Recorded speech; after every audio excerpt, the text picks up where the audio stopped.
But we have to come down to the fact that in a causal world, there's no uncertainty. If it's all causal, by definition, we mean there's no uncertainty.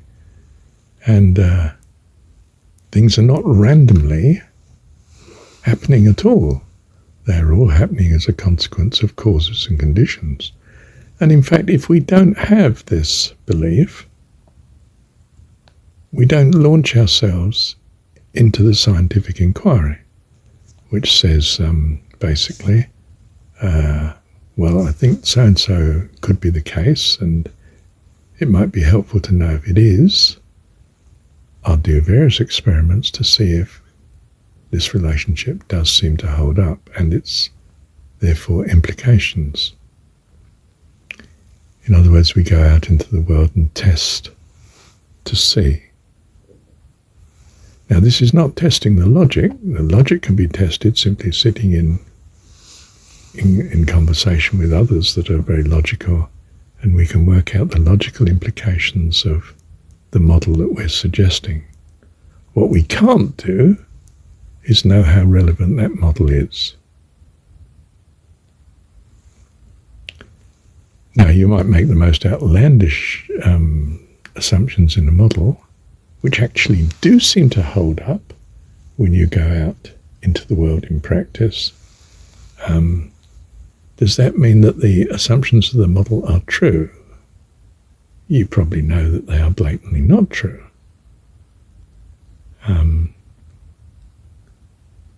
But somehow the model does predict quite usefully what's going to happen in certain situations.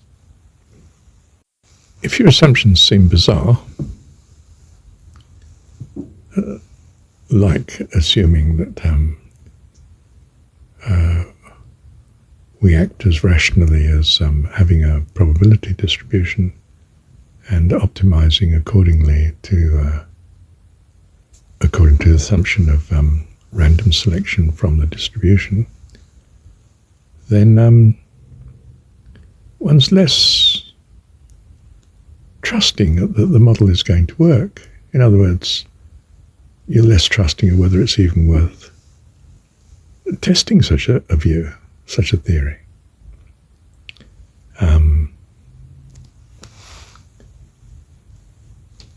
And if you do test it, you could still be very uneasy about it, because you might feel that there's so many things you're not taking into account. You're going to need quite a lot of experience acting according to the model to feel happy enough to, for instance, risk your life on the model being correct. So unless I've done this sort of thing a lot before, I'm not going to walk across the bridge that I've just designed. In fact, I wouldn't even bother to design it, that I think will take the weight, but perhaps it won't. I could be wrong. There's all sorts of things that I feel could be affecting this.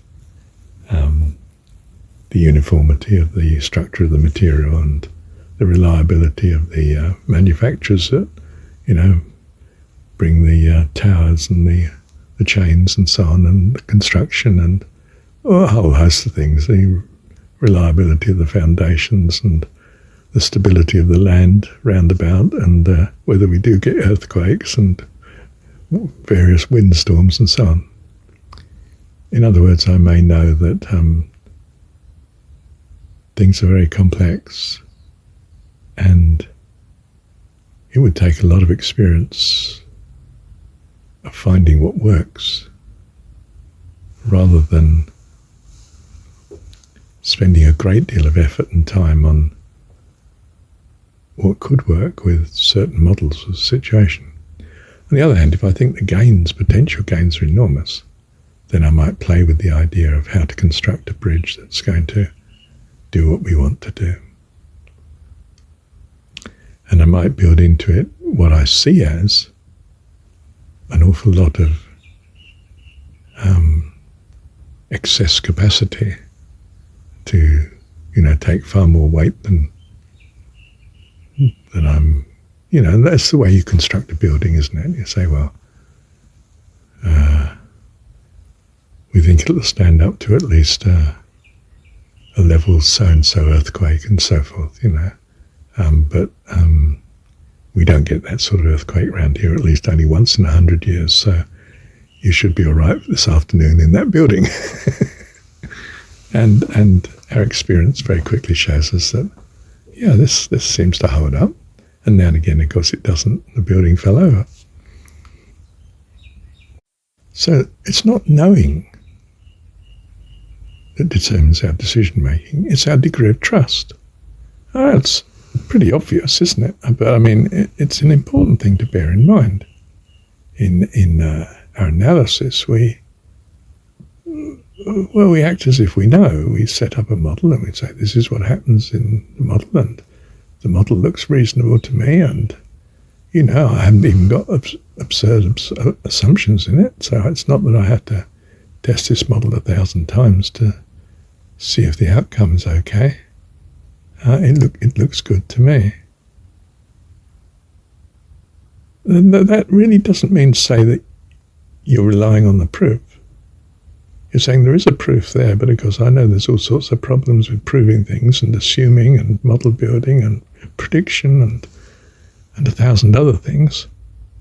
But I'm fairly used to this sort of area of things, and this does work in general. This is, of course, a unique situation in some circumstances, but in some respects, but it looks similar. I would have thought this would work. Do I now trust that it will? Well, I got so much invested in it, I may want my firm to trust that this particular technology and approach will work, this model that I'm, suggesting. But the firm itself might think, no, it looks a bit dodgy to me. I don't think I've got as much faith in it as he has. It's a case of trust, you see, so they don't fund it, or the government don't fund it, or your creditors won't fund it, or, whoever the decision makers are affected by. So if we come to something absolutely far more fundamental, like, do you trust in God, Marsha? I say, yes, I do. Does that mean I've proved God exists? No, of course not. Well, why are you acting as if God does exist then? Because I found it to be beneficial. Now, you may not think it would be beneficial, so you don't risk doing it. You may not have had the example, or you may not have even thought about it. And it doesn't look very likely to you. Fine, I understand that. I haven't proven, I can't prove God to you either. I can say, of course, from my experience, what my experience is, and to what extent I've found that trusting that God is, if you like, a benevolent Heavenly Father, greatly affects my life. And to great benefit. I become more hopeful, more appreciative, more at peace, more joyful, more optimistic. Incredibly blessed. If I trust that my partner's going to love me forever, I commit to her, and she to me, perhaps. And this commitment itself means that the future is far more likely to be blessed by such relationship than if we don't trust each other accordingly and just say, well, it's great knowing you, girl, but of course I've no idea whether I'll be with you tomorrow. The trust is incredibly important to relationships.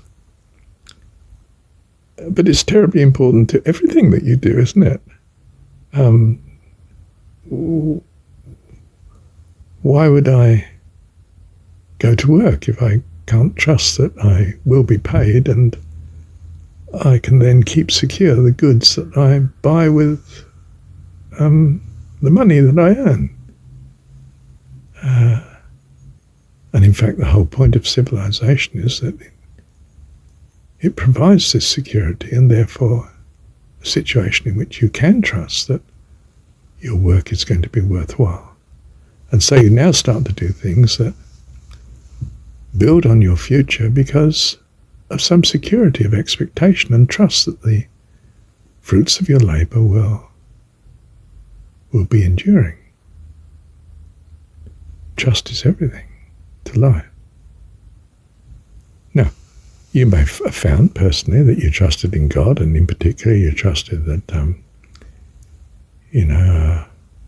when you fought this giant, you would win because God was on your side, and you found you didn't and you were wiped out.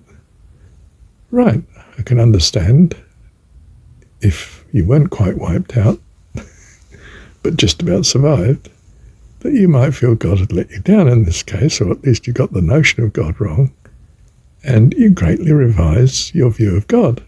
And good. We're not suggesting you be absurd in what's reasonable.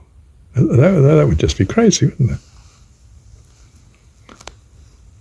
You might trust that, eating organic fruit and veg is the best way to go.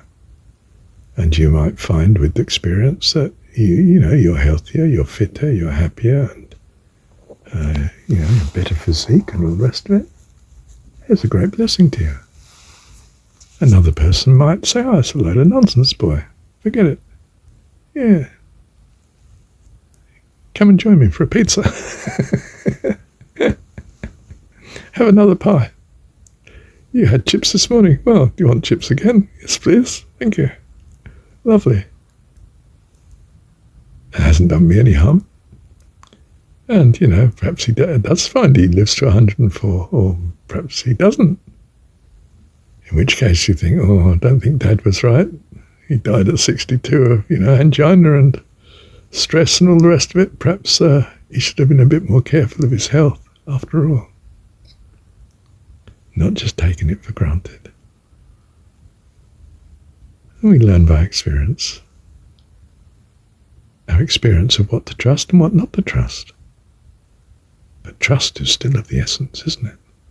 If you were to say, look, I'm not going to trust anything, well, then you'd be in a ridiculous situation where, you work something out, it seems very reasonable, it seems safe, why not do it? There's tremendous blessing and not much obvious things that can go wrong. Why not do it? You say, I don't have the trust. That would require trust. I'm not going to trust necessarily. That's true. Well, you'd be dead, wouldn't you? You can't live without trust. Whereas you can certainly live without knowing things for certain. And we do. In fact, I maintain we know nothing for certain. It's highly likely that, I'll still be breathing in 2 minutes' time, but it's not 100% certain, is it? Do I have some probability distribution? Well, your estimation of the probability of me being here in 2 minutes' time might be different to mine. I don't know. It's very much subjective, isn't it? I don't just mean it's conditional on the knowledge that we have.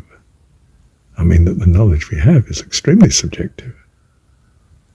And the decisions we're making are decisions of what to trust and what not to trust. Not what we believe. Sorry, even that's the word trust, isn't it? Not what we know. We don't know for sure anything. Everything is dressed with uncertainty. And of course, even when we come to something like things that are very handleable, like physics and chemistry and so on, when it gets down to the nitty-gritty, we're not absolutely clear why the relationships hold. What is the difference between, electromagnetism and gravity and, all these sorts of forces out there and so on. And we might try to find a unified theory as to ties them all up, make sense of the whole thing. We don't. We just know some relationships are extremely reliable and we can expect those to hold up in most circumstances, at least. And the ones that we've experienced in the past, with very few exceptions perhaps. But even if there were no exceptions, it still doesn't mean to say that we've covered all the eventualities for the future. But on the other hand, we would be much clearer as to what we can trust and what we can't. And hence, of course, we greatly value someone who's experienced if you're going to employ them, because they're more likely to get it right. They'll know what's worth trusting and what isn't. Thank you, Heavenly Dad.